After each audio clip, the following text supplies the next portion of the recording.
But back to Florida, where our friend Reggie Chatman is joining us. Yeah, Reggie, you like that? We're going to go to you as you are continuing to cover the Atlanta Braves spring training, my friend.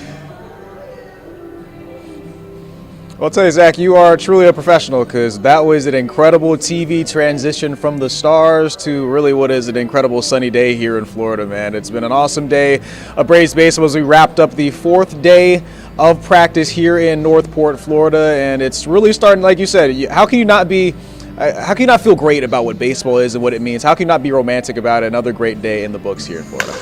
How can you not be romantic about it, especially when every day that goes by, we tick a little bit closer to the start of the season.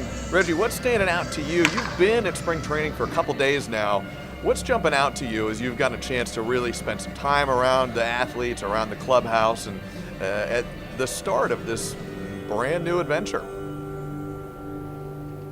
Well, the conversation all week long has been about pitching and the pitching staff. Of course, we led off the week with losing Spencer Schwellenbach for the beginning of the season as he got placed on the 60-day injured list with some bone spurs in his elbow. So on Friday, we just got a chance to talk with General Manager Alex Anthopoulos, who naturally had to then talk about a lot of the things regarding the pitching staff. He did confirm that the first 4 spots of his starting rotation are set, and it is guys that you did probably expect: Chris Sale, Spencer Strider, as well as a couple of guys that are returning from injury in Grant Holmes, as well as Reynaldo Lopez. Both those guys they feel pretty confident in their health, and they both feel like they're 100% heading into this season. Now, the big question is, what are they going to do with that 5th spot in that starting rotation? There is a competition, of course, in-house between guys like Bryce Elder as well as Hurston Waldrop, both guys that they feel confident with, and they're just both looking to increase their consistency. But outside of the program, or I guess outside of the franchise, especially for the fans at home and at least the people that responded to me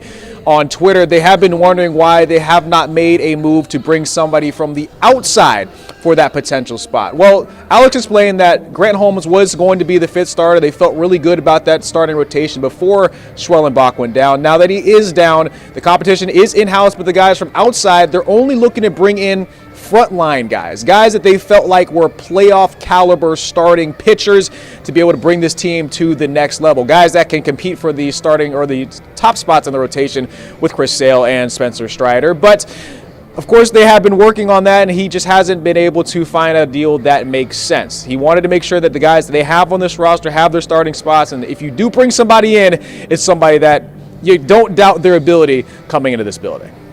You know, Reggie, you talk about the health and the health of some of the pitching staff. It has been a question about the Braves, and just staying healthy seems to have been a theme for the last couple seasons with them. What's the mood in the clubhouse right now as we're at the start of this season and some of these question marks are starting to percolate just a little bit? Well, the feeling inside the clubhouse is great. It's a feeling of optimism. Of course, that's kind of everywhere. Beginning of season, it's 0-0. Nobody's won or lost any games. Everybody worked really hard over the offseason to get ready. But I think the feeling inside this clubhouse is that they feel really good about the fact that the guys that have, I guess, been injured in the past have the opportunity to come back and be healthy this season. It makes you feel like there is plenty of potential for what this roster can look like heading into a new season. Guys like Austin Riley have been dealing with injuries. Ozzie Albies, of course, the former MVP, and Ronald Acuña Jr. All those guys feel like they're healthy and in a position to really succeed. But the good news, and this is what we learned from Alex here on Friday, is that he feels like his position groups are the deepest that he's ever had here in Atlanta during his time as general manager. He brought in guys like Mauricio Dubon, who will end up having to start the beginning of the season after Ha-Seong Kim went down with the injury at shortstop. So that's already worked out, as well as Mike Yastrzemski, who is a player that they will move in and out of this lineup to play the outfield this season. So he really feels good about the depth of this organization. He feels like it takes some pressure off of a lot of the guys that are playing in the everyday lineup, and it's a really good situation for this Braves team. So they feel really good about the guys, not only their ability but also their character, and they feel like the sky is the limit once again for this group looking to try and get back to the World Series. Reggie, a question for you, and answer this any way you see fit. You do such a great job of bringing us the X's and O's going on inside of the clubhouse, and I know a lot of fans want to hear about that. I certainly do. You also, you get a really unique vantage point being down in spring training. Not a lot of fans get to go down. Some, of course, do. But a lot of folks are still back here in Georgia. Have there been any moments, baseball related, fandom related, Florida related, that have stood out to you that you think are going to go in your memory box on the return trip back to Atlanta? Well, if I'm being honest, it's probably just the idea that Ronald Acuña Jr. is healthy. I mean, he is the superstar of this organization. He is well loved by everybody back in Atlanta, and he is an all-time baseball talent. He's kind of in that same category, and maybe not, I guess, accolade-wise, but when you see Tom Brady running around or LeBron James, like the big-time names that make you sit there and look and go, wow, that's a special, special player. You're watching greatness. Well, watching him take BP is something that is super special. He's smashing balls all over the yard.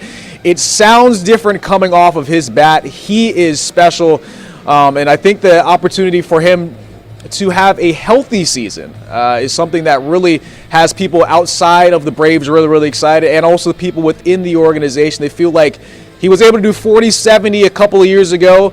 Now he's back off another injury. He feels like he's back to 200%. And the, I guess, feeling of you never know where this could go. He's a special player. He keeps defying the odds, and there's an opportunity for him to do so once again heading into 2026. Reggie Chatman, always at 200%, joining us from Florida. Reggie, we appreciate it as always. Thank you, sir. Thanks, Zach. Appreciate it.